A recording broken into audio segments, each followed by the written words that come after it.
अस्सलाम वालेकुम। तो जैसे कि आप अब जान गए होंगे कि मैं ये मोहम्मद बात कर रहा हूँ और आज हम देखेंगे नीतीश राजपूत की वीडियो जिसमें वो बता रहा है कि कैसे जो है ब्लैक मनी को वाइट मनी हो सकती है और हो रही है, और उसके अलावा जो स्विस बैंक है वो किस तरह से काम करिए पूरे प्रोसेस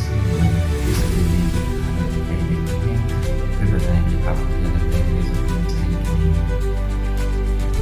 ये जो ब्लैक मनी है, इस ब्लैक मनी को आप आसानी से खर्च नहीं कर सकते कि मार्केट में गए और आप खर्च करने लगे। इसको छुपाने और ब्लैक को व्हाइट करने के लिए लोग अलग अलग तरीके अपनाते हैं, जिसमें से एक स्विस बैंक में पैसा रखना बहुत ही फेमस है। ये सब देख के दुनिया भर के रिच और पावरफुल लोगों के लिए स्विट्जरलैंड एक अट्रैक्टिव डेस्टिनेशन बन गया। ओसामा बिन लादेन तक की पहली पसंद स्विस बैंक थी। स्विट्जरलैंड की जो करेंसी है स्विस फ्रैंक, वो वर्ल्ड की प्रीमियम करेंसी में से एक माना जाता है उसको। स्विस बैंक फेमस है अपने नंबर्ड अकाउंट के लिए। ये वो अकाउंट है जिसमें पावरफुल और रिच लोग पैसा रखते हैं। स्विस बैंक कुछ स्पेशल कस्टमर्स के लिए एक सीक्रेट बैंक वॉल्ट भी देता है, जो कि अंडरग्राउंड बंकर्स में होते हैं। इनमें से कुछ बंकर्स को जानबूझ के रोड की जो कनेक्टिविटी है उससे काट दिया जाता है। यहाँ पर सिर्फ प्लेन्स या फिर हेलीकॉप्टर से ही जाया जा सकता है। इस लेवल की सिक्योरिटी मिलती है। ये जो वॉल्ट्स हैं करीब $5 लाख में रेंट पे मिलते हैं। अब आप सोच के देखिए, जब रेंट इतना है तो अंदर सामान कितनी कीमत का होगा। 2008 की फाइनेंशियल क्राइसिस के बाद लोगों का करेंसी से विश्वास कम हुआ और लोग गोल्ड और डायमंड जैसी चीजें खरीद के इन बंकर्स में रखते हैं और कोड के साथ अपनी पीढ़ी दर पीढ़ी को ट्रांसफर करते रहते हैं। अब देखिए, कुछ ऐसी भी सिचुएशन होती है जिसमें जो स्विस बैंक है वो अपने कस्टमर्स की इंफॉर्मेशन फॉरेन गवर्नमेंट्स को भी देता है, लेकिन गवर्नमेंट के पास सब्सटेंशियल क्रिमिनल एलिगेशंस होने चाहिए।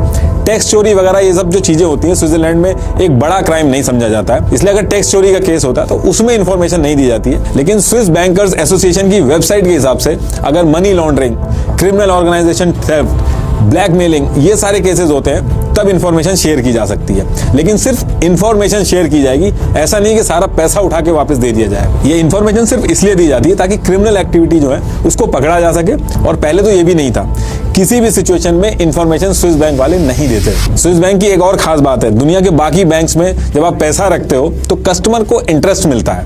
जैसे इंडिया में 2.5% से लेके 7% तक इंटरेस्ट मिलता है, लेकिन स्विस बैंक में इंटरेस्ट -0.75% मिलता है, यानी कि उल्टा इंटरेस्ट देना होता है। अगर 1 लाख रुपए हैं तो 750 रुपीज उल्टा आपको देना पड़ेगा बैंक को। लेकिन इसके बाद भी जो लोग स्विस बैंक में अपना पैसा रखते हैं वो मुनाफे में रहते हैं। एक्चुअली इसके पीछे रीजन है वहां की स्ट्रॉन्ग और स्टेबल करेंसी। जैसे अभी एक स्विस फ्रैंक जो है वो 88 रुपीज का है, लेकिन 2010 में एक स्विस फ्रैंक 44 रुपीज का था। यानी कि अगर किसी ने 2010 में अपनी करेंसी स्विस फ्रैंक में कन्वर्ट करा के स्विस बैंक में जमा कराई होगी तो अब उसकी वैल्यू 2023 में डबल हो गई होगी। स्विट्जरलैंड की इकोनॉमी भी बाकी देशों से काफी अलग है।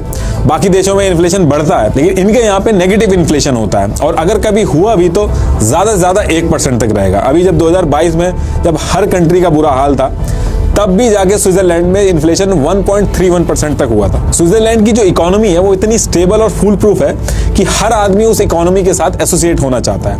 सेफ्टी की सेफ्टी और वैल्यू बढ़ेगी वो अलग से। और अगर किसी वजह से स्विस बैंक में अकाउंट होल्डर्स की डेथ हो जाती है तो उस केस में अगर नॉमिनी उसने बता रखा है तो उस केस में तो एज इट इज पैसा ट्रांसफर हो जाता है, ये सारी डिटेल्स ट्रांसफर हो जाती है उसके नॉमिनी को। लेकिन अगर नॉमिनी नहीं है और अकाउंट होल्डर की डेथ हो जाती है तो स्विस बैंक को पता ही नहीं चल पाता है, क्योंकि स्विस बैंक अपने आप किसी भी अकाउंट होल्डर को कॉन्टैक्ट नहीं करता है, क्योंकि अकाउंट होल्डर की सीक्रेसी रिवील हो सकती है जिस भी कंट्री में जाके वो पता करेंगे इस वजह से। लेकिन अब स्विस बैंक में ये रूल है कि अगर 10 साल तक कोई एक्टिविटी नहीं होती है किसी भी स्विस बैंक के अकाउंट में तो उसके बाद जो स्विस बैंक है वो अकाउंट होल्डर को कांटेक्ट कर सकता है। आप बताएंगे आपको क्या लगता है कि स्विस बैंक में सच में रखना चाहिए कि नहीं, और आपको क्या लगता है कि